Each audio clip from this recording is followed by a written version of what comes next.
Pour célébrer les 150 ans d'EM Lyon Business School, je pars à la rencontre des personnages qui ont marqué l'histoire de l'école. Je les questionne surtout sur nos enjeux actuels et à venir. Ce soir, direction Lyon, en 1972. J'ai rendez-vous avec le président de la Chambre de commerce Léon Payon pour parler des nouvelles routes de la soie. Bonne écoute!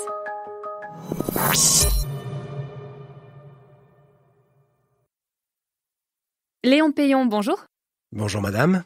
Merci de me recevoir. Je m'intéresse à l'histoire d'EM Lyon Business School, que vous connaissez mieux sous le nom d'École supérieure de commerce de Lyon. Mon objectif, entre autres, est de comprendre comment cette école s'insère dans son environnement.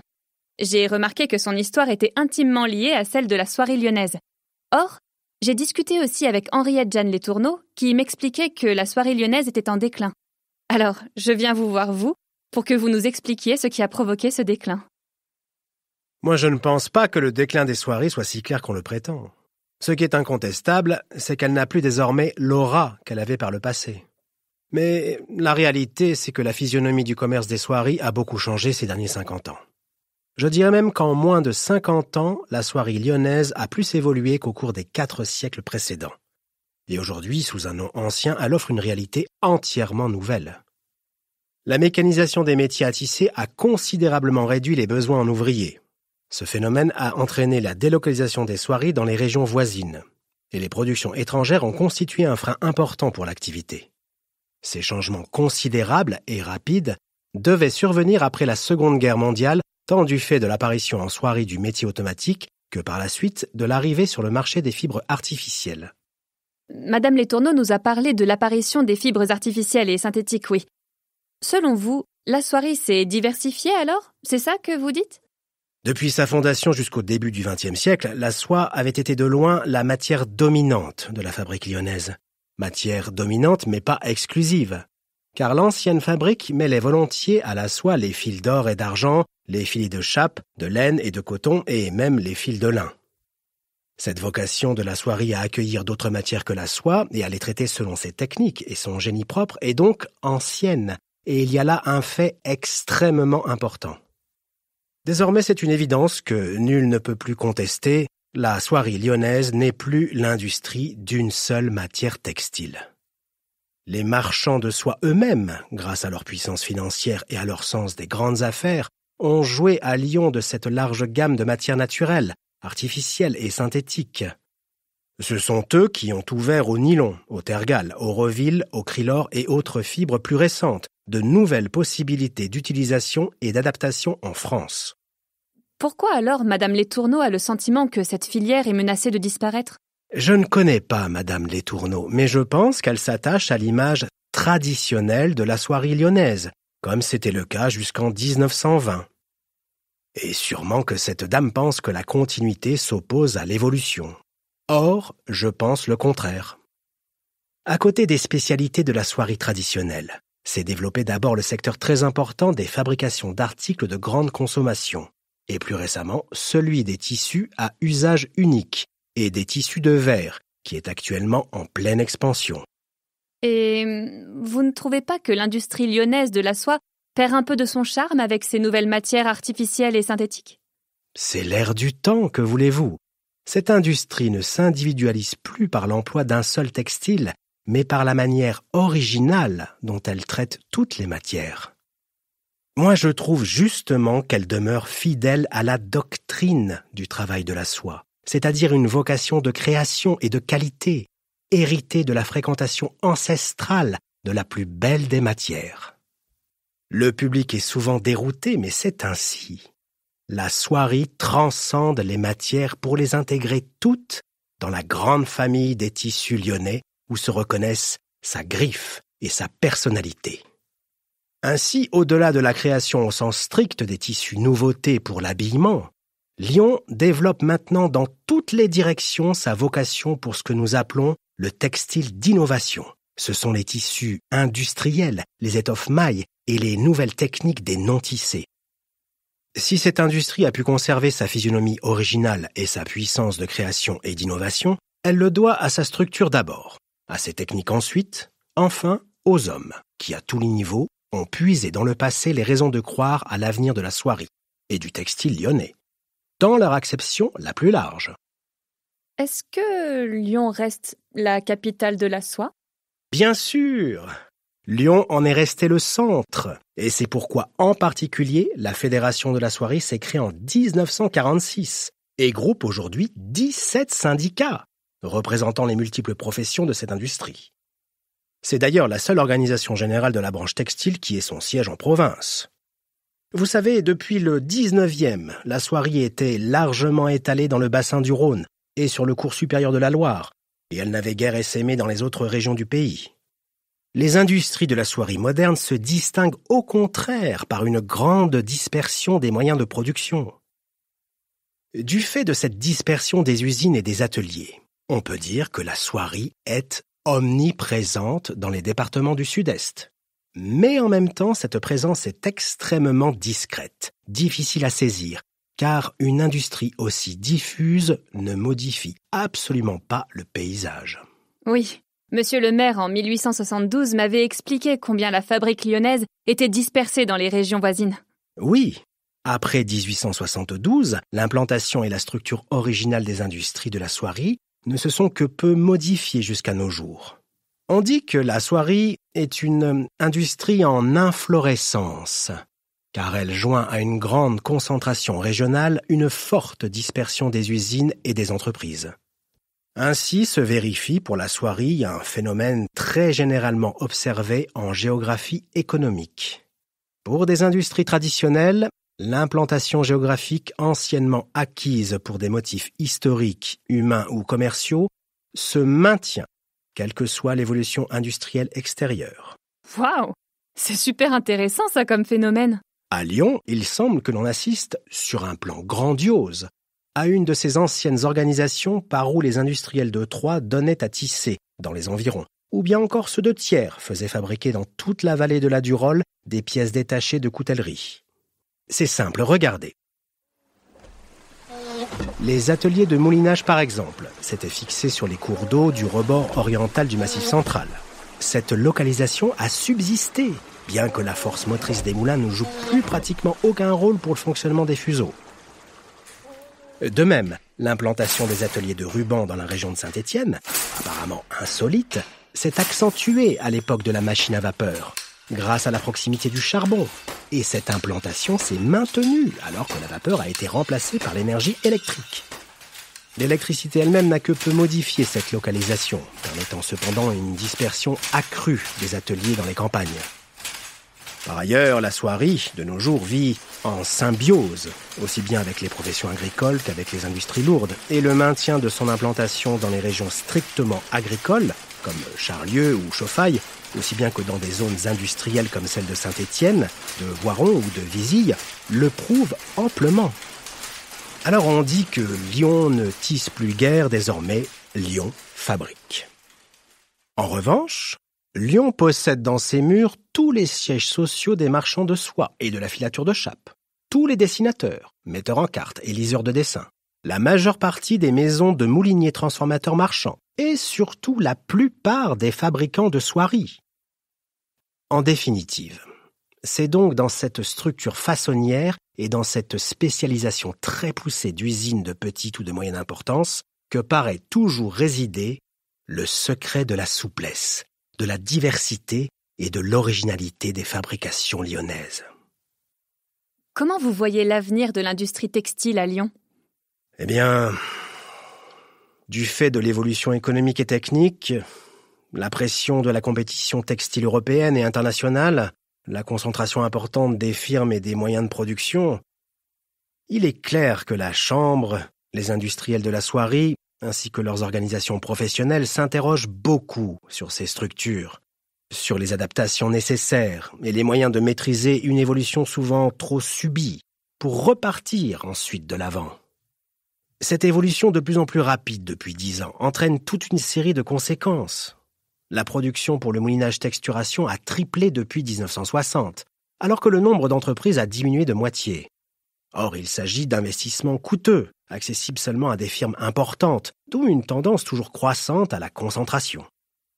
Pour la fabrique et le tissage, la production en tonnage s'est accrue de 50% en 10 ans, Et dans le même temps, le nombre de fiables s'est également réduit de plus de moitié. Il n'en demeure pas moins que la division plusieurs fois séculaire du travail entre fabricants donneurs d'ordre et façonniers-tisseurs pose depuis des années déjà d'épineux problèmes à la profession. Nombre de maisons, surtout dans le domaine de la soierie traditionnelle, ont disparu sous les coups de boutoir des crises conjoncturelles successives, des crises cycliques dont la fréquence est de 3 années, dit-on pour le textile. Dès lors, la question majeure est de substituer à cette structuration spontanée et sauvage, imposée par la pression économique, une évolution volontariste et concertée, afin de faire face à la compétition internationale et à la libéralisation de plus en plus poussée des échanges mondiaux. C'est donc dans le contexte international qu'il importe maintenant de bien situer les perspectives du textile occidental en général et de nos industries de la soierie en particulier. Je peux vous dire qu'en 2022, la soie est une industrie vivante, exportatrice, et peut-être même à l'avenir prometteur. C'est une filière qui recrute en tout cas, même si ça n'a pas été le cas pendant 40 ans. Par rapport à vous, la filière s'est encore plus dispersée, mais la région Auvergne-Rhône-Alpes reste la première région productrice et représente le quart de l'activité nationale. C'est près de 600 entreprises qui génèrent un chiffre d'affaires de 3,5 milliards et qui emploient quelques 17 400 personnes. Bon, je vous passe les différentes crises industrielles et écologiques, la concurrence chinoise et la robotisation qui ont eu la peau de la grande majorité des soyeux au fil des années. Et comme vous semblez le dire, c'est en s'adaptant aux technologies de pointe, en unissant leurs forces et grâce à l'investissement de grands noms de la couture, qu'elles parviennent à stabiliser leur modèle économique dès 2009. Mieux encore, depuis 2015, portées par le boom du marché du luxe, elles décollent à nouveau. Et Lyon tout entière les accompagne dans cette renaissance. Où s'approvisionnent-ils ? Pour les matières premières, en Chine et au Brésil. Et ensuite, les fabricants constituent une communauté de moyens.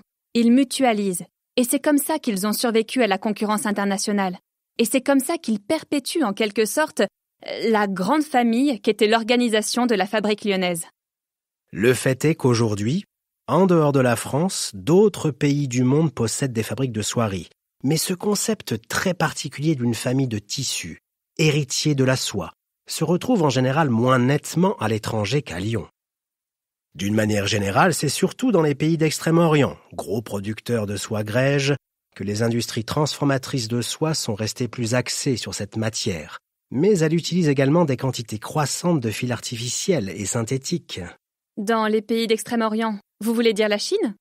Au Japon surtout, le plus gros producteur de fils et tissus de soie et de textiles artificiels est le Japon. Là-bas aussi, les tisseurs de soierie sont groupés en associations. C'est la Japan Silk and Weavers Association. Et en Inde, l'association correspondante des fabricants de Bombay est très puissante également.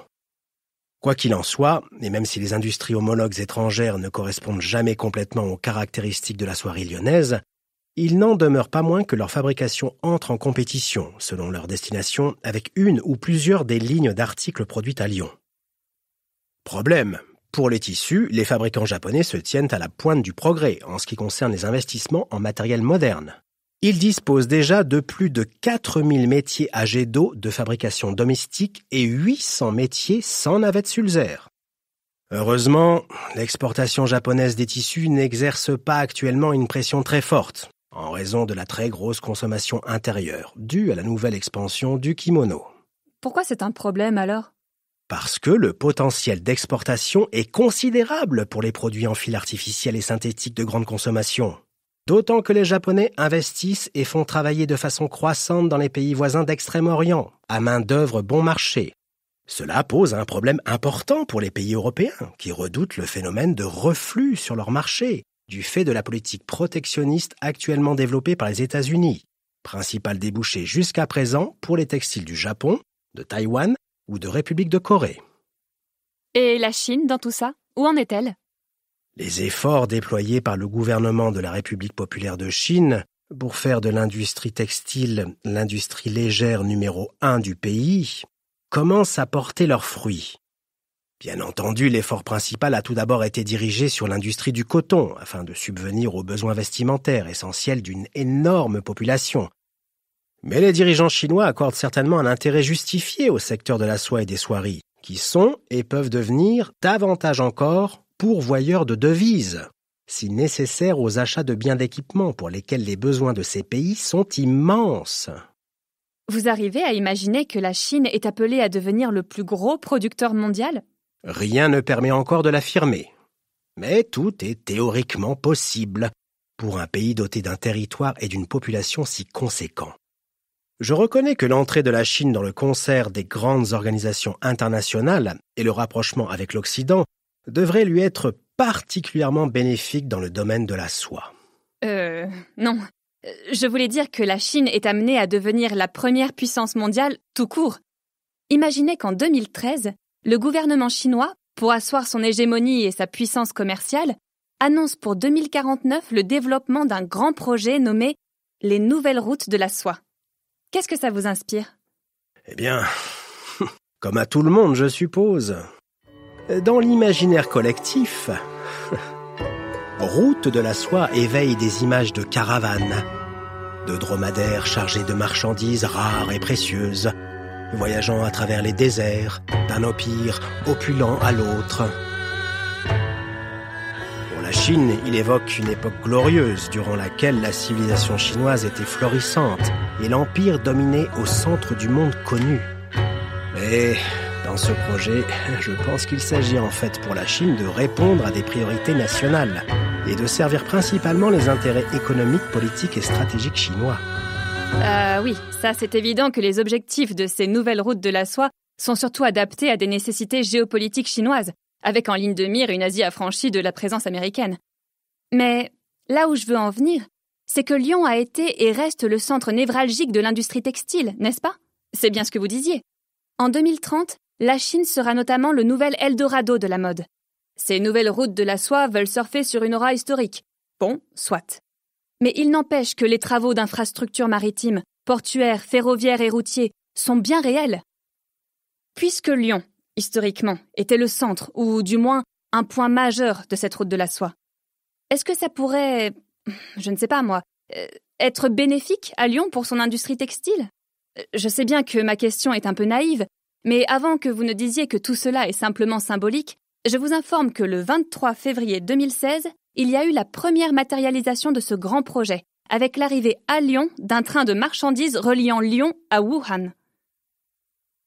Je pense que Lyon tirera effectivement de grands bénéfices de ce projet, mais certainement pas dans son industrie textile. Une loi en économie veut que le textile soit pour les pays en voie de développement le domaine privilégié d'une première industrialisation. Il y a à cela deux motifs essentiels. D'une part, la nécessité de vêtir des populations en constant accroissement. D'autre part, la relative facilité d'implantation d'ateliers textiles, utilisant une main-d'œuvre abondante et bon marché. Récemment, 3 pays d'Amérique du Sud ont développé des fabrications de soieries, le plus souvent avec des capitaux et des techniciens étrangers. Ce sont le Chili, la République argentine et surtout le Brésil. Cette évolution a eu pour conséquence l'affaiblissement considérable des possibilités offertes aux exportateurs lyonnais et européens, qui se heurtent aux tarifs douaniers très élevés, mis en place par les pays d'Amérique du Sud, désireux de protéger au maximum leur industrie textile.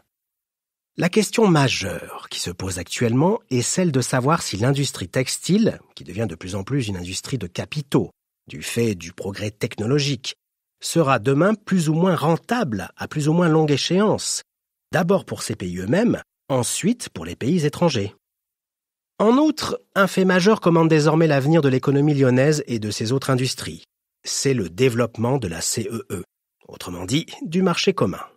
D'une manière générale, la grande crainte qu'éprouvent les industriels textiles d'Europe, et ceux de Lyon en particulier, est que l'ouverture inconsidérée et trop rapide des frontières ne conduisent à une submersion du marché européen par les tissus des pays en voie de développement, ou des pays d'Extrême-Orient, ou même des pays à commerce d'État.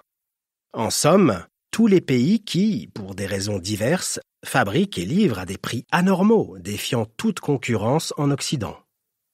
Un tel afflux porterait un coup mortel à un très grand nombre de régions qui ne miseraient que sur l'industrie textile, et avant même qu'elles aient eu le temps de mener à bien les restructurations nécessaires. Ah oui, ce serait embêtant. Et quelles sont les autres forces de la région lyonnaise selon vous, et sur lesquelles on pourrait s'appuyer en même temps que l'industrie textile ? Comme je vous le disais tout à l'heure, je crois que la continuité ne s'oppose pas à l'évolution, bien au contraire. Historiquement, Lyon est une ville de foires, de négoces et de banques. Ensuite, nos Soyeux et nos Canuts ont fait la gloire et la richesse de Lyon durant des siècles, n'est-ce pas? Des innovations à répétition, des vies de dur labeur ont toutes contribué à construire et participer à l'hégémonie lyonnaise. Je pense à la chimie, je pense à la culture, aux arts, aux services, à la médecine. Les progrès de la chimie ne sont-ils pas les résultats de lentes opérations de nos Soyeux pour obtenir les soies les plus belles et les plus colorées? Cela a aussi profité aux arts et à la culture. Et en matière de médecine, le tulle gras d'Auguste Lumière, n'est-ce pas l'innovation qui succède aux ingénieuses élaborations du fil de tulle? Ce sont tous ces secteurs dynamiques qui constituent aujourd'hui la vraie force de l'industrie lyonnaise. Et c'est sur cet ensemble d'activités qu'il convient, selon moi, de rassembler nos efforts. La chimie? C'est vrai, grâce aux Canuts, Lyon est devenue ce qu'on appelle la vallée française de la chimie. Et à mon époque, 25% de la recherche et développement national est concentrée sur le territoire de la vallée de la chimie, un des premiers pôles européens de la chimie et de l'énergie. Vous savez, quand on pense aux nouvelles routes de la soie, à première vue, on se dit que l'Europe risque d'être le terrain d'affrontement entre GAFAM d'un côté et Batix de l'autre. Mais il y a toutes les chances pour que l'Europe réussisse à peser dans cet échiquier géoéconomique. La preuve de ce que j'avance, enfin, un argument plutôt, c'est que GAFAM et Batix se sont créés des années 2000 à 2010, et l'écosystème des startups françaises n'a commencé à se développer qu'à partir de 2014-2015. C'est un peu tardif, et la France doit d'abord effectuer une sorte de rattrapage. Et en 2022, les licornes françaises se multiplient. C'est bon signe. Une licorne, c'est une entreprise cotée à 1 milliard d'euros. La ville de Lyon a évidemment une carte à jouer en étant la première ville française de l'entrepreneuriat et point stratégique de ce futur projet chinois. Et sa grande école de management qui est EM Lyon Business School, appelée à devenir l'une des meilleures business universities européennes et qui prend son orientation résolument entrepreneuriale à votre époque, a évidemment un rôle majeur à jouer pour construire et participer à cette souveraineté économique. Un bon exemple, c'est l'entreprise Sorar, à peine sortie de l'incubateur, et déjà 3 fois licorne. Bien, Monsieur Payon, je vous remercie pour vos conseils et vos explications. À vrai dire, j'étais pas sûre d'avoir une réponse à cette question sur les nouvelles routes de la soie. Merci à vous et à bientôt. L'émission est finie pour aujourd'hui. J'espère que ça vous a plu. Bon, le mystère reste entier sur ce que seront réellement les nouvelles routes de la soie. Mais Léon Payon semble assez confiant. Ce podcast vous est proposé par EM Lyon Business School, avec Hugues Louagie dans le rôle de Léon Payon, Juliette Père, moi-même, dans le rôle de Mia, le studio Audiovisite pour les prises de voix, à l'écriture et à la réalisation, Naguib Boufrahi de l'émission Capsule. La prochaine fois, nous rencontrerons la professeure assistante Émilie Leclerc pour parler du marketing. À bientôt!